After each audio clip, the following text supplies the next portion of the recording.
بسم الله الرحمن الرحيم ياسين والقرآن الحكيم إنك لمن المرسلين على صراط مستقيم تنزيل العزيز الرحيم لتنذر قوما ما أنذر آباؤهم فهم غافلون. அத்தியாயம் யாசீன். மக்காவில் அருளப்பட்டது. வசனங்கள் 83. அளவிலா கருணையும் இணையிலா கிருபையும் உடைய அல்லாஹுவின் திருப்பெயரால். யாசீன். ஞானம் நிறைந்த குர்ஆனின் மீது ஆணையாக, சின்னமாக நீர் இறை தூதர்களில் ஒருவராவீர், நேரிய வழியில் இருக்கின்றீர். மேலும் இந்த குர்ஆன் யாவரையும் மிகைத்தவனும் அருள்மிக்கவனுமாகிய இறைவனால் இறக்கியருளப்பட்டதாகும். தம் மூதாதையர் அச்சமூட்டி எச்சரிக்கை செய்யப்படாததால் எந்த சமுதாயம் அலட்சியமாக இருக்கிறதோ அந்த சமுதாயத்தை நீர் எச்சரிக்கை செய்ய வேண்டும் என்பதற்காக.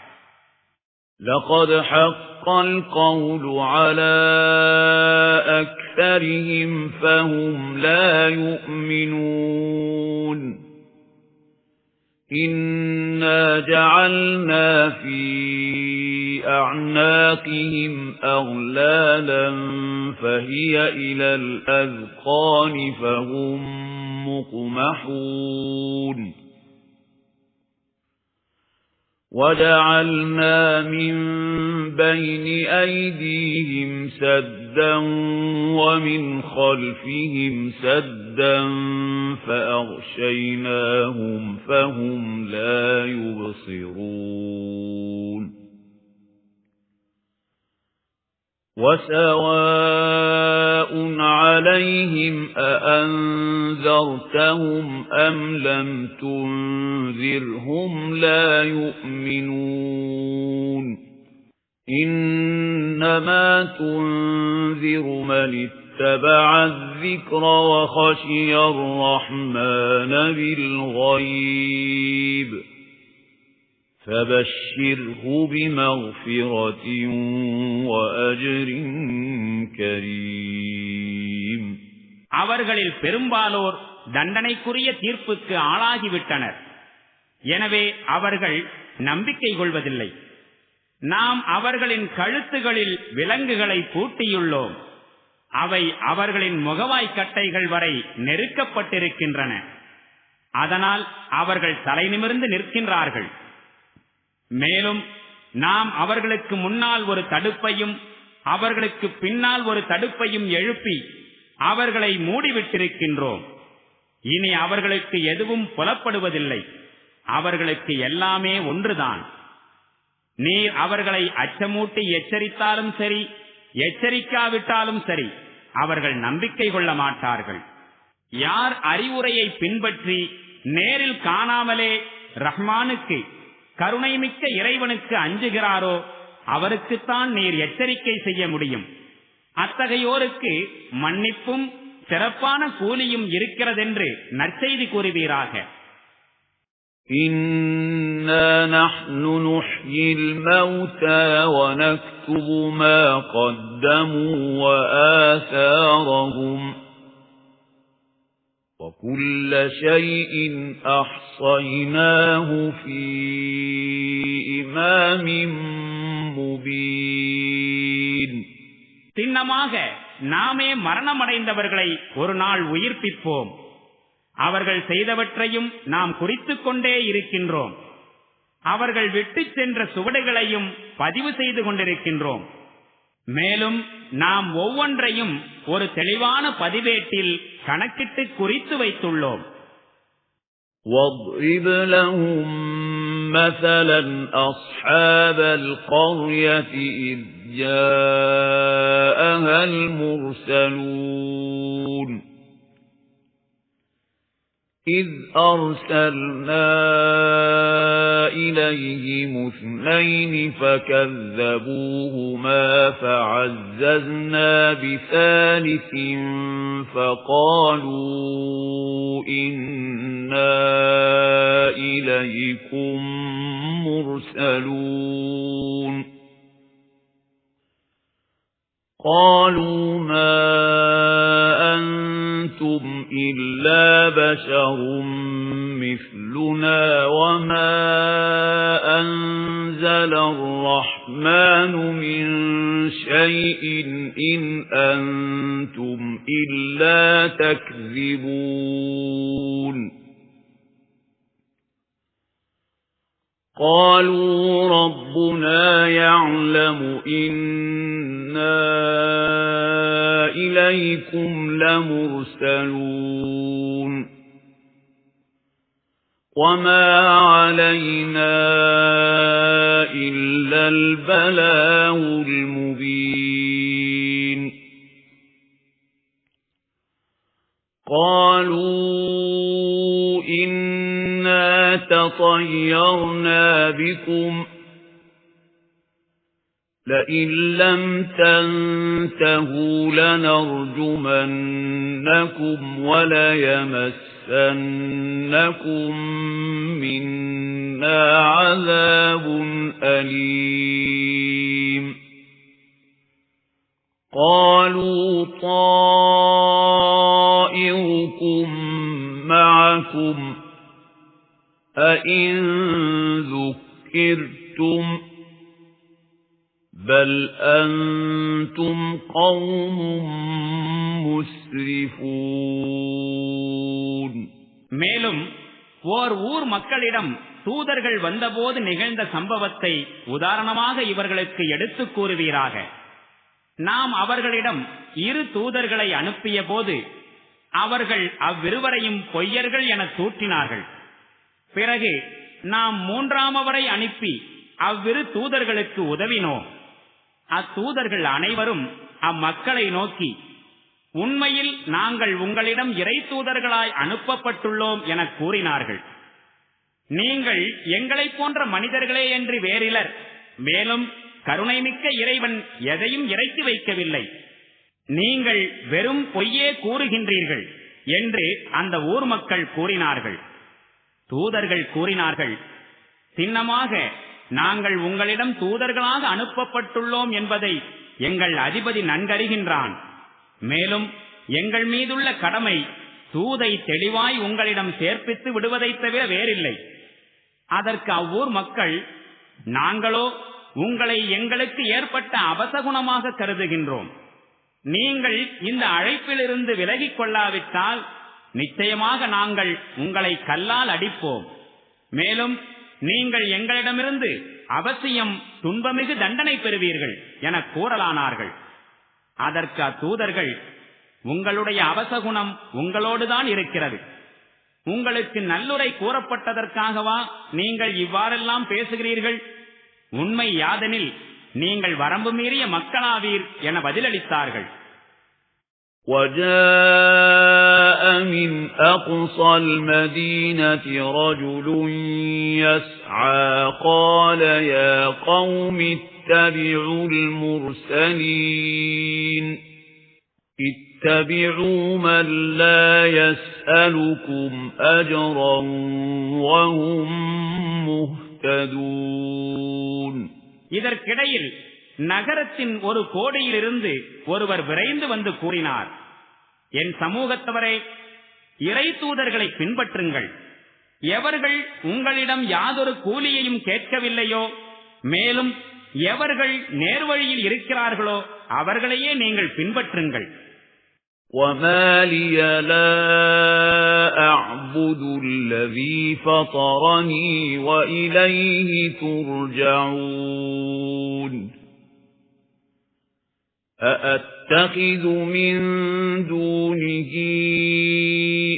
آلِهَةً إِن يُرِدْنِ الرَّحْمَنُ بِضُرٍّ لَّا تُغْنِ عَنِّي شَفَاعَتُهُمْ شَيْئًا وَلَا يُنقِذُونَ إِنِّي إِذًا لَّفِي ضَلَالٍ مُّبِينٍ إِنِّي آمَنتُ بِرَبِّكُمْ فَاسْمَعُونِ எவன் என்னை படைத்தானோ மேலும் எவன் பக்கம் நீங்கள் அனைவரும் திரும்ப கொண்டு செல்லப்பட இருக்கின்றீர்களோ அத்தகைய ஒருவனுக்கு நான் ஏன் அடிபணியக்கூடாது? அவனை விடுத்து மற்றவர்களை அடிபணிவதற்குரியவர்களாய் நான் எடுத்துக் கொள்வேனா? உண்மையில் கருணைமிக்க இறைவன் எனக்கு ஏதேனும் தீங்கினை ஏற்படுத்த நாடினால் அவர்களின் பரிந்துரை எனக்கு எவ்வித பலனையும் அளிக்காது. அவர்களால் என்னை விடுவிக்கவும் முடியாது. நான் அவ்வாறு செய்தால் வெளிப்படையான வழிகேட்டில் வீழ்ந்து விடுவேன் என்பதில் ஐயமில்லை. நானோ உங்கள் அதிபதியின் மீதே உறுதியாக நம்பிக்கை கொண்டுள்ளேன். எனவே நீங்களும் நான் கூறுவதை ஏற்றுக்கொள்ளுங்கள். قِيلَ ادْخُلِ الْجَنَّةَ قَالَ يَا لَيْتَ قَوْمِي يَعْلَمُونَ بِمَا غَفَرَ لِي رَبِّي وَجَعَلَنِي مِنَ الْمُكْرَمِينَ இறுதியில் அம்மக்கள் அவரை கொன்று விட்டார்கள். பிறகு அவரிடம் சுவனம் புகுவீராக என்று கூறப்பட்டது. அவர் கூறினார், ஹா, என் இறைவன் எக்காரணத்தால் என்னை மன்னித்து கண்ணியமிக்கவர்களில் ஒருவனாய் என்னை ஆக்கினான் என்பதனை என் சமூகத்தவர் அறிந்தால் எவ்வளவு நன்றாயிருக்கும். وَمَا أَنزَلْنَا عَلَى قَوْمِهِ مِن بَعْدِهِ مِن جُندٍ مِّنَ السَّمَاءِ وَمَا كُنَّا مُنزِلِينَ إِن كَانَتْ إِلَّا صَيْحَةً وَاحِدَةً فَإِذَا هُمْ خَامِدُونَ يَا حَسْرَةً عَلَى الْعِبَادِ مَا يَأْتِيهِم مِّن رَّسُولٍ إِلَّا كَانُوا بِهِ يَسْتَهْزِئُونَ أَلَمْ يَرَوْا كَمْ أَهْلَكْنَا قَبْلَهُم مِّنَ الْقُرُونِ أَنَّهُمْ إِلَيْهِمْ لَا يَرْجِعُونَ وَإِن كُلٌّ لَّمَّا جَمِيعٌ لَّدَيْنَا مُحْضَرُونَ அவருக்கு பின்னர் அவருடைய சமூகத்தினர் மீது வானத்திலிருந்து யாதொரு படையையும் நாம் இறக்கி வைக்கவில்லை. அவ்வாறு இறக்குவதற்கான அவசியமும் நமக்கு இருக்கவில்லை. ஒரே ஓர் உரத்த ஓசைதான் முழங்கியது. அவர்கள் எல்லோரும் உடனே கருகி சாம்பலாகிவிட்டனர். அந்தோ இம்மக்களின் நிலை பரிதாபத்திற்குரியது. அவர்களிடம் எந்த இறை தூதர் வந்தபோதும் அத்தூதரை அவர்கள் ஏளனம் செய்து கொண்டுதான் இருந்தார்கள். இவர்களுக்கு முன்பு வாழ்ந்த எத்தனையோ சமூகத்தினரை நாம் அழித்து விட்டிருக்கின்றோம். பிறகு அவர்கள் ஒருபோதும் இவர்களிடம் திரும்பி வர மாட்டார்கள் என்பதை இவர்கள் கவனிக்கவில்லையா என்ன? மேலும் சின்னமாக இவர்கள் அனைவருமே ஒரு நாள் நம் முன் கொண்டு வரப்பட இருக்கின்றார்கள். وَآيَةٌ لَّهُمُ الْأَرْضُ الْمَيْتَةُ أَحْيَيْنَاهَا وَأَخْرَجْنَا مِنْهَا حَبًّا فَمِنْهُ يَأْكُلُونَ وَجَعَلْنَا فِيهَا جَنَّاتٍ مِّن نَّخِيلٍ وَأَعْنَابٍ وَفَجَّرْنَا فِيهَا مِنَ الْعُيُونِ لِيَأْكُلُوا مِن ثَمَرِهِ وَمَا عَمِلَتْهُ أَيْدِيهِمْ أَفَلَا يَشْكُرُونَ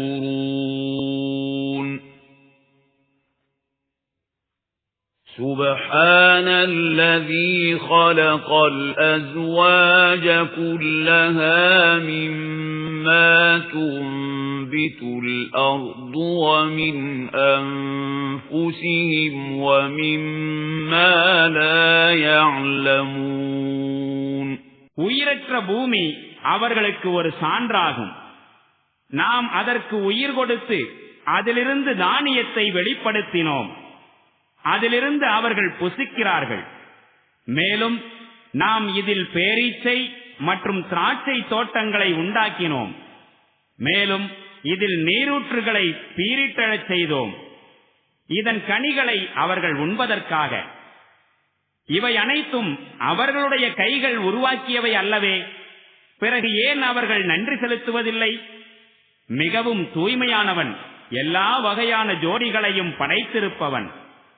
அவை பூமி முளைக்கச் செய்யக்கூடியவையானாலும் சரி, அவர்களுடைய இனத்திலிருந்தானாலும் சரி, அவர்கள் அறிந்திராத மற்ற பொருள்களிலிருந்தானாலும் சரியே. وَآيَةٌ لَهُمُ اللَّيْلُ نَسْلَخُ مِنْهُ النَّهَارَ فَإِذَا هُمْ مُظْلِمُونَ وَالشَّمْسُ تَجْرِي لِمُسْتَقَرٍّ لَهَا ذَلِكَ تَقْدِيرُ الْعَزِيزِ الْعَلِيمِ وَالْقَمَرَ قَدَّرْنَاهُ مَنَازِلَ حَتَّى عَادَ كَالْعُرْجُونِ الْقَدِيمِ لا الشمس ينبغي لها أن تدرك القمر ولا الليل سابق النهار وكل في فلك يسبحون மேலும் இரவு அவர்களுக்கு மற்றொரு சான்று ஆகும். அதிலிருந்து நாம் பகலை அகற்றிவிடும் போது அவர்கள் மீது இருள் சூழ்ந்து கொள்கிறது. மேலும் சூரியனும் பெரிதொரு சான்றாகும். அது தனக்குரிய இடத்தை நோக்கி சென்று கொண்டிருக்கிறது. இது பேரறிவு படைத்தவனும் வல்லமை மிக்கவனுமான இறைவனின் நிர்ணயமாகும். மேலும் சந்திரன் இன்னொரு சான்றாகும். அதற்கு நாம் பல்வேறு நிலைகளை ஏற்படுத்தியுள்ளோம்.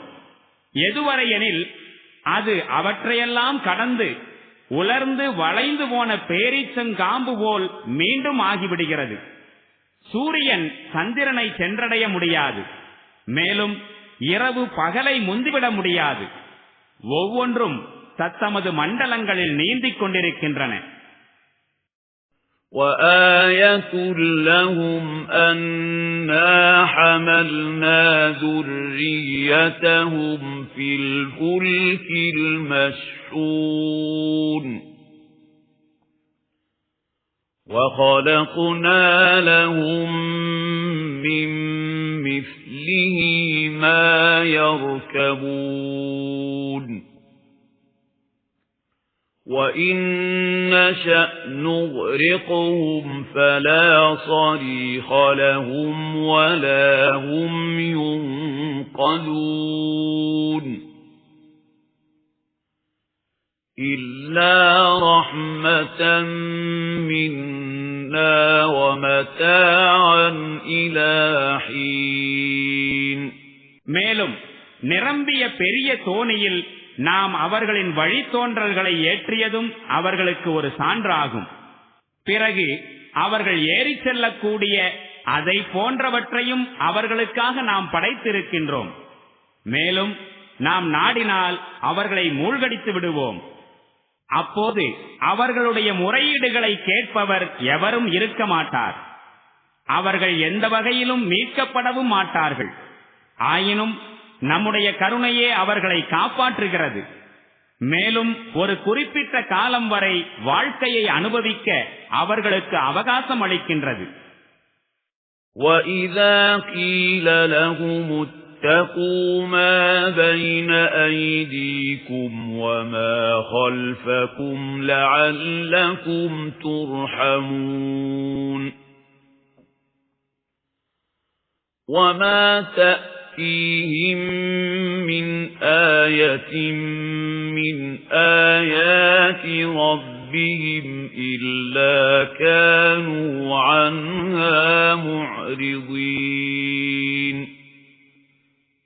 وَإِذَا قِيلَ لَهُمْ أَنفِقُوا مِمَّا رَزَقَكُمُ اللَّهُ قَالَ الَّذِينَ كَفَرُوا لِلَّذِينَ آمَنُوا أَنُطْعِمُ مَن لَّوْ يَشَاءُ اللَّهُ أَطْعَمَهُ قَالَ الَّذِينَ كَفَرُوا لِلَّذِينَ آمَنُوا أَنُطْعِمُ مَن لَّوْ يَشَاءُ اللَّهُ أَطْعَمَهُ إِنْ أَنْتُمْ إِلَّا فِي ضَلَالٍ مُبِينٍ மேலும் உங்களை நோக்கி வந்து கொண்டிருப்பவற்றின் விளைவுகளிலிருந்தும் உங்களை கடந்து சென்று விட்டவற்றின் விளைவுகளிலிருந்தும் தப்பித்துக் கொள்ளுங்கள், உங்கள் மீது கருணை பொழியப்படக்கூடும் என்று அவர்களிடம் கோரப்பட்டால் அவர்கள் கேட்டும் கேளாதவர்கள் போல் இருந்து விடுகிறார்கள். மேலும் அவர்களிடம் தம் இறைவனின் சான்றுகளிலிருந்து எந்த ஒரு சான்று வந்தாலும் அவர்கள் அதனை ஏறிட்டும் பார்ப்பதில்லை.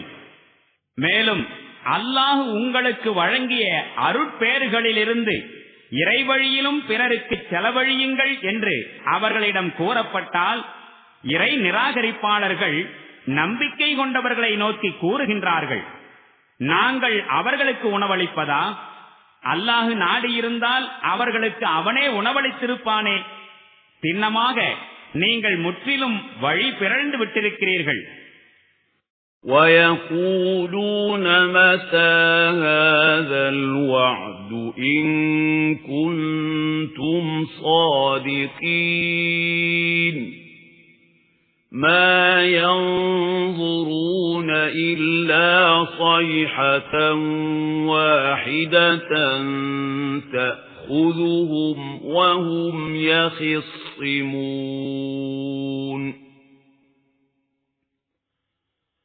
فَلَا يَسْتَطِيعُونَ تَوْصِيَةً وَلَا إِلَى أَهْلِهِمْ يَرْجِعُونَ மேலும் அவர்கள் கேட்கின்றார்கள், நீங்கள் உண்மை கூறுவோராயின் மறுமை நாளை பற்றிய உங்களின் இந்த அச்சுறுத்தல் எப்போது நிறைவேறப் போகிறது என்பதை அறிவியுங்களேன். அவர்கள் எதிர்பார்த்துக் கொண்டிருப்பது ஒரே ஒரு பயங்கர ஓசையே என்று வேறில்லை. அவர்கள் உலக விவகாரங்கள் குறித்து தர்க்கித்துக் கொண்டிருக்கும் போதே திடீரென்று அது அவர்களை பிடித்துக் கொள்ளும். அப்போது அவர்களால் மரண சாசனம் அளிக்கவோ தம் இல்லங்களுக்கு திரும்பிச் செல்லவோ முடியாது. وَنُفِخَ فِي الصُّورِ فَإِذَا هُمْ مِنَ الْأَجْدَاثِ إِلَى رَبِّهِمْ يَنْسِلُونَ قَالُوا يَا وَيْلَنَا مَنْ بَعَثَنَا مِنْ مَرْقَدِنَا هَذَا مَا وَعَدَ الرَّحْمَنُ وَصَدَقَ الْمُرْسَلُونَ إِنْ كَانَتْ إِلَّا صَيْحَةً وَاحِدَةً فَإِذَا هُمْ جَمِيعٌ لَدَيْنَا مُحْضَرُونَ பிறகு ஒரு சங்கு ஊதப்படும்.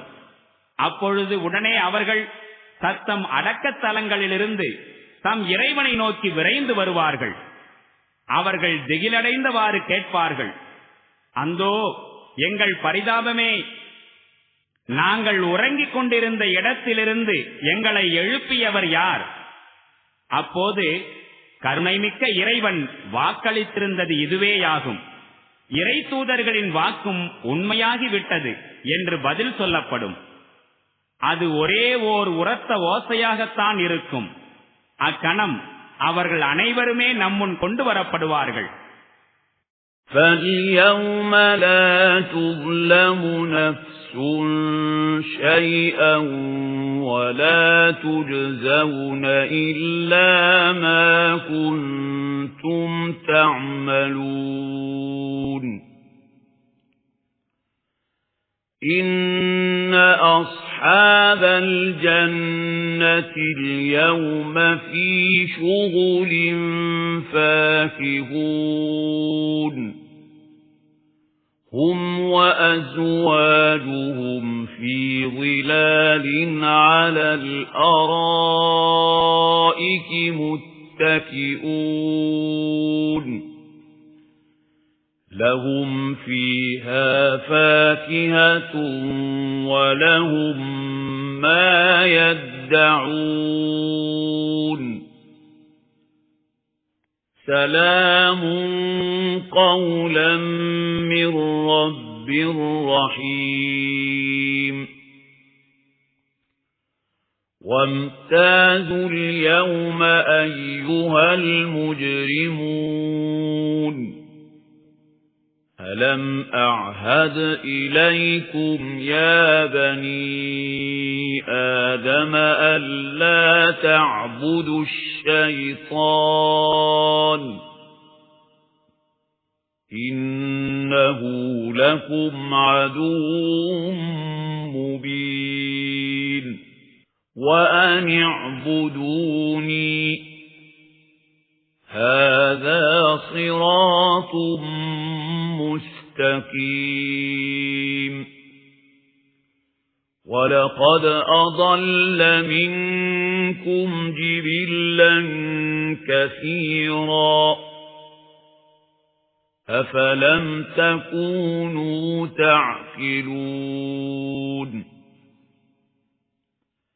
هَذِهِ جَهَنَّمُ الَّتِي كُنتُمْ تُوعَدُونَ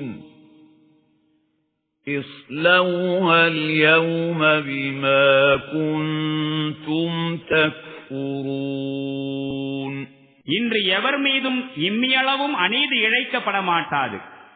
நீங்கள் எத்தகைய செயல்கள் புரிந்து கொண்டிருந்தீர்களோ அவற்றுக்கு தகுந்தாற்போல்தான் உங்களுக்கு கூலி கொடுக்கப்படும். சின்னமாக இன்று சுவனவாசிகள் இன்ப நுகர்ச்சியில் திளைத்திருப்பார்கள். அவர்களும் அவர்களின் மனைவியரும் அடர்ந்த நிழலில் சாய்வாசனங்கள் மீது சாய்ந்திருப்பார்கள். அவர்களுக்காக அங்கே உண்ணவும் பருகவும் விதவிதமான சுவைமிக்க பொருள்கள் இருக்கும். மேலும் அவர்கள் விரும்பி கேட்கும் அனைத்தும் அவர்களுக்கு கிடைக்கும். கருணைமிக்க இறைவனிடமிருந்து அவர்களுக்கு வாழ்த்துரை சலாம் கூறப்படும். மேலும் குற்றம் புரிந்தவர்களே, இன்று நீங்கள் தனியே பிரிந்து நில்லுங்கள். ஆதத்தின் மக்களே, நீங்கள் ஷைத்தானுக்கு அடிபணியாதீர்கள்.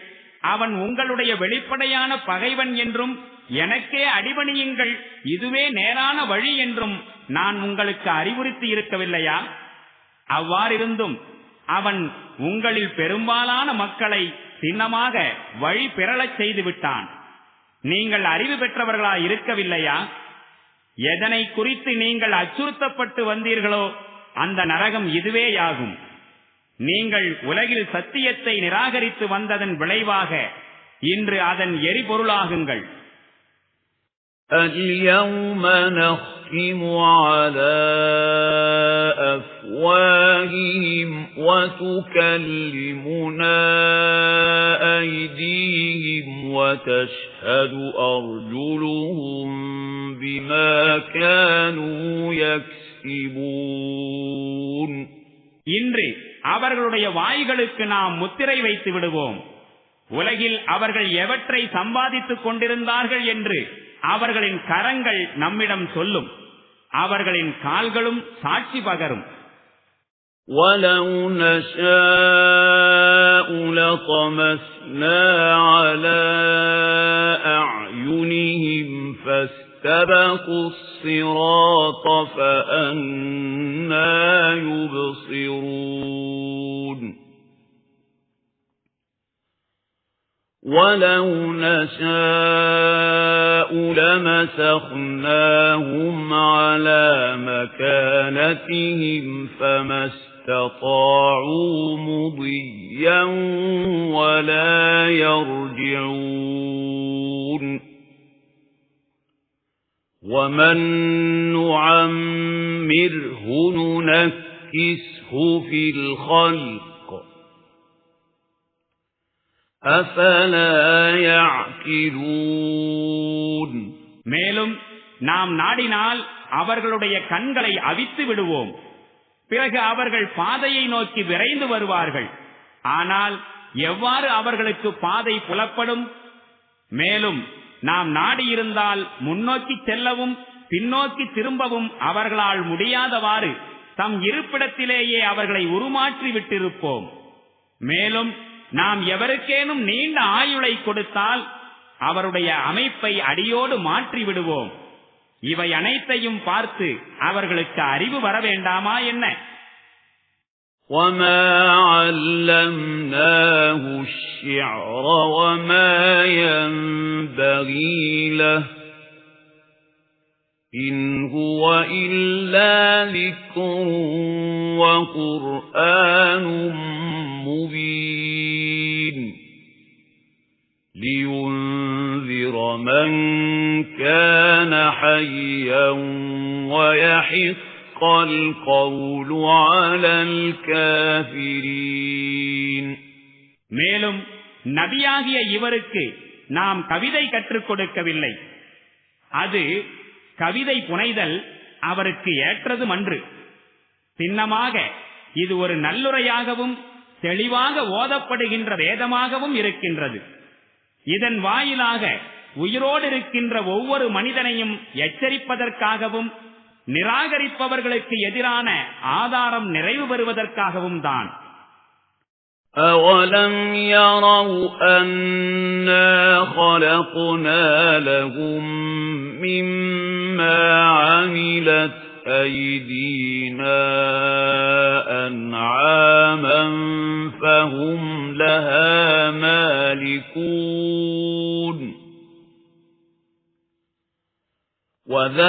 وَذَلَّلْنَاهَا لَهُمْ فَمِنْهَا رَكُوبُهُمْ وَمِنْهَا يَأْكُلُونَ